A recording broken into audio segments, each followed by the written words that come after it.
This just came out today. All right, so you've seen the unboxing.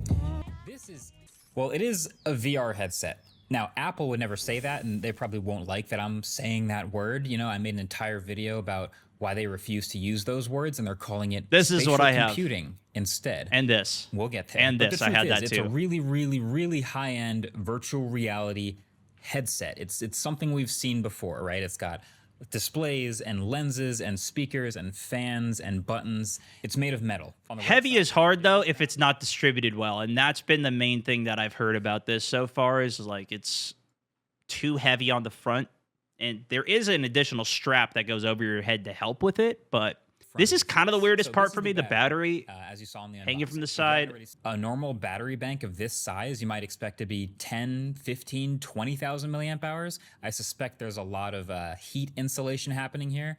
My thing is, I don't mind there being a cable coming down and going into my pocket. I actually enjoy being able to move around in virtual reality, like completely free and walk around and not have a cable attached to anything. But usually it comes at the trade-off of the frame rate, the pixel density, the look of it. That's what I felt going from one that was just attached to my computer and my computer GPUs running and doing all the work. And personally, I kind of would rather have the higher frame rate and better quality than the freedom.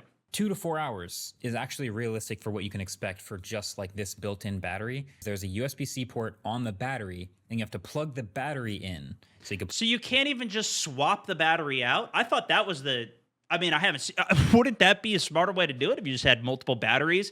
Unplug that one, slam a new battery in. So you could plug the battery into the wall for infinite battery life, or I guess you could plug it into you could daisy chain another battery into the other pocket or something for even longer life. But yeah, 2 to 4 hours. Well, now at first, I want it to be as immersive as it possibly can be if I'm going to really commit and spend the time on it.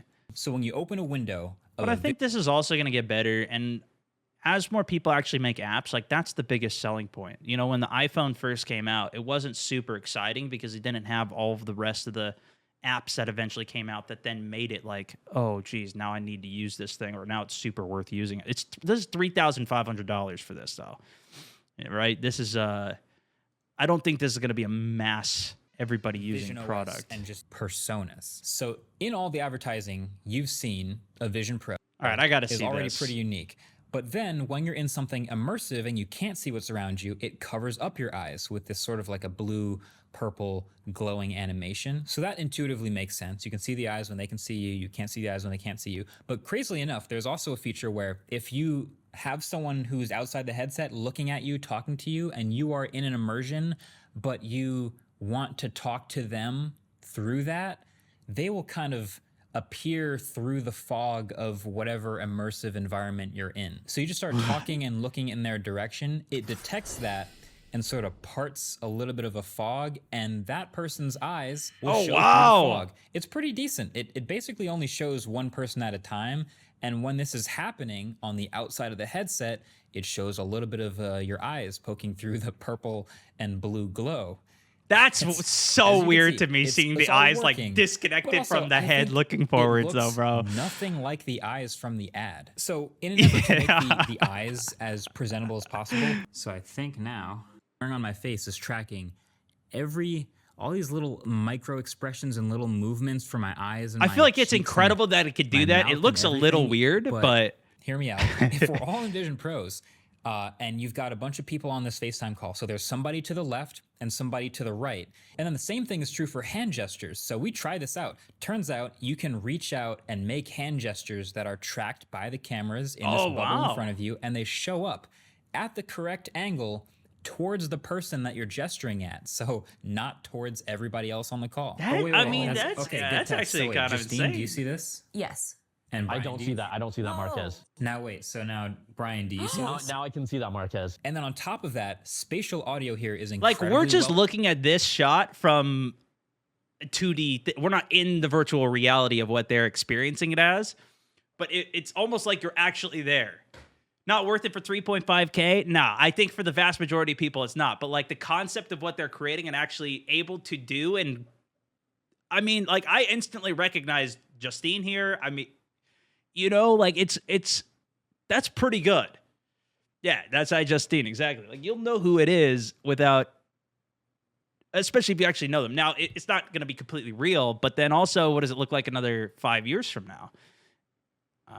Indeed. That's kind of Now I can exciting. see that, Marquez. And then on top of that, spatial audio here is incredibly well developed. So again, you're on the call. The voice of the person to the right comes That's from cool, the right too. The side. audio The is voice of big. the person to the left I mean, comes we from know the that left. from all the But games we also, play. You but can just pick up and move the window around. maybe the lack and of that audio angle sometimes. will match where the people are in the room and where their sound and interesting, video man. comes from. If I put you on the other side of the room, All right. Well, look, there's a whole lot there. Maybe in the future I'll get one, but it's definitely an exciting time. This thing's out today. You guys tell me if you're going to get one, if this actually sounds interesting to you. But speaking of Apple Vision Pro and our future, he's got a whole track, real time, with the cars going around that you can just see from a top down. I don't know if you probably don't see the same level of detail, obviously. But this actually makes me more interested in terms of what they, again, could do with it. Because I know I've seen even like courtside seats at NBA games where you get the headset on and you're literally like, you've got the primo seat. That would be cool to see. And then you could just jump around to different spots on the track and like watch them whiz by in first person. That seems more interesting to me of what could be done with it. But I want to have the graphics be so realistic that you can't really tell. That's what I want to see from the visuals, really. I think some of this HUD and UI stuff is cool too, but if they had this in combination with actually being there and being able to see it, that's more interesting to me. Here's some more HUD, speaking of On which. team stats.